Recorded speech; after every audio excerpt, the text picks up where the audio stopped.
Dis donc, Jamy, tu as vu la photo de la première femme qui vote en France? Par contre, impossible de retrouver la photo montrant le premier homme à voter sous le suffrage universel. J'ai dû oublier une page. Eh bien non, Fred, si tu ne retrouves pas cette photo, c'est tout simplement parce qu'elle n'existe pas. Les images des premiers votes féminins ont pu être immortalisées de par leur proximité à notre présent, puisqu'elles n'ont obtenu ce droit qu'en 1944, tandis que le suffrage universel masculin a été mis en place en 1848, pour ce qui est de la France en tout cas. Quoi? Mais l'accession des femmes au statut de citoyenne et d'électrice est tardive? Et le principe de la démocratie alors? Bah, tu vois, Fred, dans cette question du vote des femmes, au fond, il n'a jamais été question ni de féminité, ni de démocratie, et encore moins de morale. On a en effet mis en question la capacité politique des femmes par l'étude scientifique de l'organisme féminin, trop sensible, trop versatile, puis par l'évocation de son impréparation intellectuelle. De plus, parmi toutes les civilisations ayant existé jadis, la majorité d'entre elles considéraient les femmes inaptes à gouverner ou à diriger des affaires autres que celles d'un foyer. Donc le rôle des femmes était relégué uniquement à celui de la sphère privée? On parle de démocratie, d'égalité, c'est bien beau tout ça, mais c'est à se demander quel rôle occupent les femmes dans la démocratie. Un rôle important dans la sphère privée, et un rôle limité dans la sphère publique, une implication cependant croissante dans la politique et dans la société. Que de points à évoquer. Bon, allez Marcel, conduis-nous vers la connaissance et au-delà.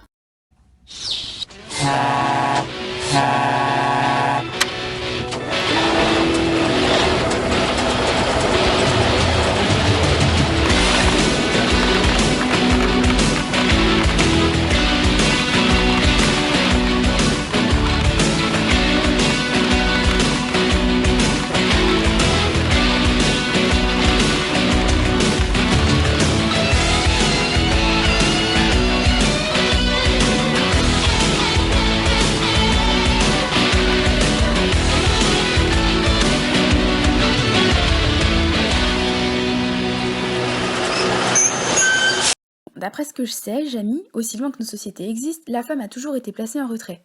Si l'homme, conquérant et brave, a sa place dans la sphère publique, la femme est reléguée au second plan, dans les tâches invisibles de la sphère privée. Mais alors, Jamy, quel rôle joue-t-elle? Les tâches qui lui incombent sont-elles si insignifiantes qu'il paraît? Eh bien, Fred, c'est un peu plus compliqué qu'il n'y paraît. L'histoire telle qu'elle nous a été racontée ne fait pas toujours honneur au rôle des femmes dans la société. Reprenons un peu tout ça. Tout d'abord, dans la Grèce antique, leur rôle est majeur.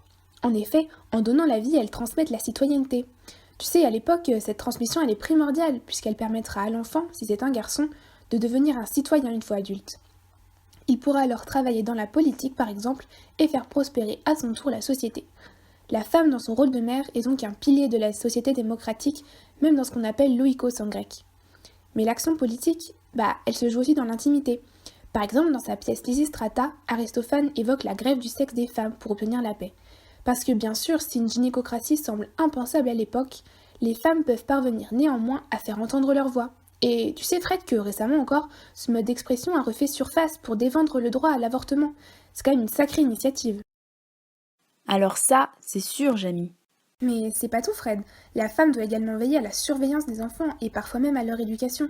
On pourrait ainsi établir un parallèle avec l'État, dont, chez Tocqueville, le rôle est de devenir l'agent de formation et de suivi du peuple. Il prend en charge le citoyen comme un mineur, comme le ferait la femme. Elle a donc également un rôle de transmission, et c'est ce qu'on retrouve dans le complot contre l'Amérique.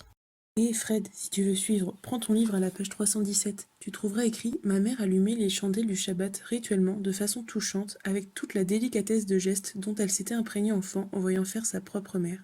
Tu vois que le terme imprégné évoque ainsi une loi tangible, naturelle, contre laquelle la mère de Philippe, comme toutes les femmes d'ailleurs, ne pourrait s'opposer. C'est ce mimétisme, encouragé par bon nombre de sociétés, qui a conduit certaines femmes, aujourd'hui encore, à rester cloisonnées dans cette sphère privée. Eh bah dis-moi, Jamy, c'est quand même un sacré travail aussi. T'as bien raison Fred, et c'est pas fini. La sphère privée implique aussi le logis dont elles sont souvent tenues responsables. Son entretien constitue une part importante de ce travail, tâche que les hommes n'assument pas. Ce contraste est assez frappant chez Philippe Roth. Psst, Fred, cette fois prends le livre à la page 14 où l'on peut lire Les hommes travaillaient 50, 60, voire 70 heures et plus par semaine. Les femmes travaillaient tout le temps, sans grands équipements ménagers pour les débarrasser des corvées. S'ensuit une longue énumération de ces corvées qui mettent en évidence la charge mentale qu'éprouvent les femmes pour un travail très peu reconnu. Elles doivent également gérer le budget. Ainsi, on retrouve dans le roman de Roth son plateau de verre que ma mère avait acheté chez BAM après des années d'économie. On conçoit alors mieux l'importance de la femme dans la sphère privée. Mais Jamy, on m'a toujours dit que la démocratie véritable est un ordre dans lequel chacun, quel que soit son sexe ou sa culture, peut poursuivre ses propres buts, sa propre recherche du bonheur, moyennant la méditation juridique qui rend possible la coexistence de libertés atomisées. C'est ça, Fred. On peut alors douter que cette aliénation de la femme au sein d'une société démocratique permette qu'on la nomme ainsi. Donc, si je comprends bien, les femmes jouent un rôle conséquent dans la sphère privée. Mais dis donc, Jamy, l'importance du rôle de la femme dans la sphère privée, ça n'impacte pas le rôle de la femme dans la sphère publique? Eh bien, Fred, c'est une très bonne question. Depuis l'apparition de la démocratie en Grèce antique sous Périclès, la place politique occupée par les femmes au sein de la démocratie reste mesurée. À Athènes, les femmes n'étaient effectivement pas considérées comme des citoyens et demeuraient donc exclues de toute décision concernant la politique de la cité, l'élection des magistrats ou encore la guerre. Pourquoi écouterions-nous les recommandations d'une femme? Ce phénomène d'exclusion est représenté dans l'Assemblée des femmes, une pièce comique rédigée par Aristophane. En effet, les femmes menées par Praxagora se voient dans l'obligation de se déguiser en homme pour pouvoir se rendre à la Pnyx sans être remarquées en tant que femmes et voter. Au-delà du ridicule de la scène, jouée par des hommes déguisés en femmes, qui dans la pièce se déguisent elles-mêmes en hommes, cette scène montre que les femmes n'avaient pas accès au vote concernant la cité d'Athènes, et donc elles n'étaient pas concernées par la démocratie. La place des femmes au sein de la démocratie demeure donc limitée, puisqu'elles ne sont pas actrices du pouvoir politique et des décisions importantes concernant la cité. Dans Les Cavaliers, pièce comique également rédigée par Aristophane, Démos, personnage qui représente la démocratie athénienne, est incarné par un homme puisque sa description indique « Il s'appelait Démos, il était originaire de la Pnyx, c'était un vieillard atrabilaire, à moitié sourd. » Au-delà du fait que les femmes ne pouvaient être actrices d'une pièce, l'incarnation de la démocratie par un homme reflète l'idée selon laquelle, en Grèce antique, la démocratie était seulement accessible aux hommes. En plus, laisser la femme occuper une place politique, c'est une idée qui paraît complètement aberrante dans l'Antiquité. En effet, elle ne possède même pas la citoyenneté athénienne, c'est pourquoi instaurer une gynécocratie paraît impensable. Loin d'être une pièce féministe, le titre de l'Assemblée des femmes constitue un néologisme. En effet, la femme qui prend le pouvoir de la cité est sans cesse caricaturée. Les femmes instaurent une mise en commun des biens, mais aussi des personnes, en particulier des plus jeunes de la cité. La pièce s'achève ainsi sur une scène de désespoir qui s'apparente à une scène tragique en raison des intonations lyriques d'un jeune homme qui se voit dans l'obligation d'assouvir les besoins de vieilles femmes, conformément aux nouvelles lois instaurées par Praxagora. On retrouve ainsi de nombreuses complaintes tragiques. En achevant l'Assemblée des femmes sur une scène de désespoir qui renvoie au destin tragique du jeune homme, Aristophane montre ainsi qu'une société gouvernée par les femmes est vouée à l'échec. Ah oui, donc le pouvoir des femmes dans la sphère politique était inexistant au commencement de la démocratie. Surtout que, même si aujourd'hui la place des femmes au sein d'une démocratie a largement évolué, avec notamment l'acquisition, bien que tardive, du droit de vote dans la majorité des pays démocratiques, certaines inégalités persistent au sein de la sphère politique. Depuis la Seconde Guerre mondiale, Isabel Martínez de Perón devient la première femme au monde à être élue présidente en 1974 seulement. Aux États-Unis, première puissance mondiale, jamais aucune femme n'a été élue pour diriger le pays. Actuellement, les femmes siégeant à l'Assemblée nationale en France ne représentent que 39% des députés. Enfin, moins de 2 maires sur 10 sont des femmes. Inégalité à l'échelle présidentielle, inégalité à l'échelle des députés, inégalité à l'échelle des maires. Ça fait quand même beaucoup d'inégalités tout ça, Jamy. Cela signifie que, encore aujourd'hui, le rôle des femmes dans la démocratie reste limité par rapport à celui des hommes. Quelque chose m'échappe, Jamy.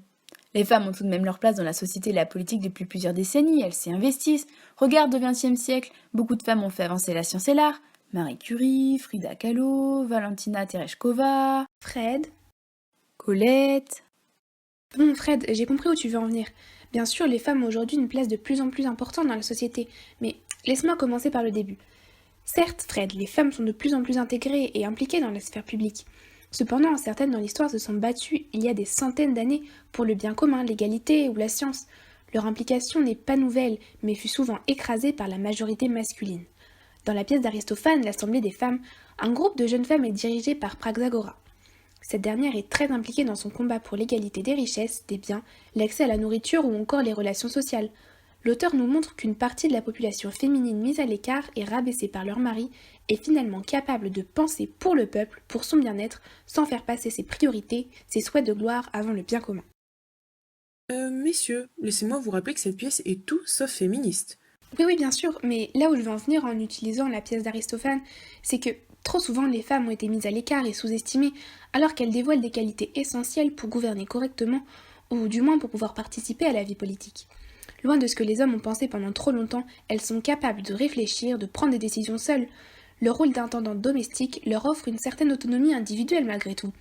Les injustices et inégalités qu'elles ont subies semblent les avoir rendues sensibles mais fortes. Ces critères pourraient d'ailleurs être perçus comme une qualité nécessaire pour gouverner. Par ces qualités, elles s'imposent de plus en plus face aux hommes et aux affaires qu'ils avaient l'habitude de gérer. Fred, qu'est-ce qui t'a marqué le plus dans le comportement de Bess dans le complot contre l'Amérique ? Eh bien, c'est le moment où la famille Ross est à la réception de l'hôtel et qu'on leur apprend qu'ils ne pourront pas y dormir le soir même. Herman s'emporte en mettant cette annulation de réservation sur le compte de leur religion, mais Bess, qui s'est montrée plus sensible pendant la journée, en voyant le Capitole par exemple, reste forte face à cette injustice. Regarde Jamie, prends la page 108. Je cite « Nous abandonnant un instant mon frère et moi, ma mère s'avança, le souffle court, mais croyant venue l'heure d'intervenir sans envenimer les choses. Chérie, allons-y. Mais regarde Jamie, il y a une jolie antithèse entre Bess qui veut calmer les choses et Herman. Je cite « Non !» cria mon père en envoyant promener la main avec laquelle elle lui agrippait le bras. Bess est la force tranquille, elle prend sur elle, alors que Herman, lui, ne se contient pas et exprime son désarroi. T'as raison Fred, ce moment montre combien Bess est capable de se contrôler face à certaines situations. Nous avons beaucoup entendu de « Pourquoi devrions-nous vous écouter ? Vous êtes une femme ?» Cependant, juste après, le policier rétorque « Vous feriez mieux d'écouter votre femme ». Cette citation pourrait être interprétée de la sorte. Les femmes ont aussi le droit de s'exprimer aujourd'hui, et à certains moments, il faudrait mieux les écouter. L'œuvre contemporaine de Philippe Roth nous montre bien que maintenant les femmes ont de moins en moins peur de tenir tête à leur mari et sont capables de s'affirmer. Malgré leur participation limitée, elles se tiennent informées et sont ainsi capables d'exprimer leur opinion et voire même de convaincre leur conjoint. Dans le complot contre l'Amérique, alors que la loi de peuplement vient d'être adoptée et que les Roths sont envoyés dans le Kentucky, Bess s'écrie « C'est du gouvernement dont je te parle, le gouvernement n'a pas le droit de faire ça, on ne peut pas forcer les gens à plier bagages, je n'ai jamais vu ça dans aucune constitution. » Cela nous montre donc que cette dernière connaît la Constitution et qu'elle défend les valeurs démocratiques. Il y a moins de 150 ans, les femmes travaillaient dans les champs, cousaient ou tenaient les demeures en l'absence de leur mari. Comment ont-elles pu acquérir en si peu de temps un goût pour la politique et les connaissances, alors qu'on ne les laissait pas s'exprimer à ce sujet ? Comment ont-elles pu, en l'espace de quelques décennies, réussir à se tenir devant une assemblée, parfois misogyne, jaquettant pendant qu'elles parlent ? L'intérêt des femmes pour la politique, la société et tous les aspects qu'elles comportent, ça ne date pas d'hier, Fred. Elles étaient parfois même obligées de s'y intéresser. Au Moyen-Âge, en France, si un époux décédait, sa femme héritait de ses pouvoirs politiques et donc de son droit de vote. De plus, lors de certains votes comme les États généraux ou les conseils communaux, celles-ci participaient autant que les hommes. Ce droit leur fut cependant retiré au XVIe siècle. Dans d'autres pays, les femmes avaient accès au trône. En Angleterre, les règnes féminins ont même souvent plus marqué les esprits que les règnes masculins. Les femmes s'intéressaient aussi aux sciences jadis. Certaines ont même connu la mort pour avoir pratiqué des recherches, car cela était très mal vu par les hommes. C'est le cas de la philosophe Hypatie au IVe siècle. D'autres, quelques siècles après, accueillaient dans leur salon les philosophes des Lumières ou encore étudiaient avec eux comme Émilie du Châtelet, la célèbre compagne de Voltaire. Tout ça pour te dire, Fred, que l'investissement des femmes dans la société et la politique n'a cessé de croître tout au long de l'histoire. Et aujourd'hui, leur combat continue afin de réduire les inégalités, qu'elles soient sociales ou de genre. Des milliers d'années auront été nécessaires pour faire évoluer la place de la femme dans la société.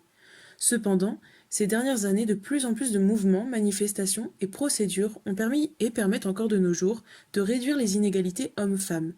Par exemple, l'écart des salaires diminue petit à petit. L'Islande est en voie d'obtenir la parité parfaite, autant au niveau politique que social.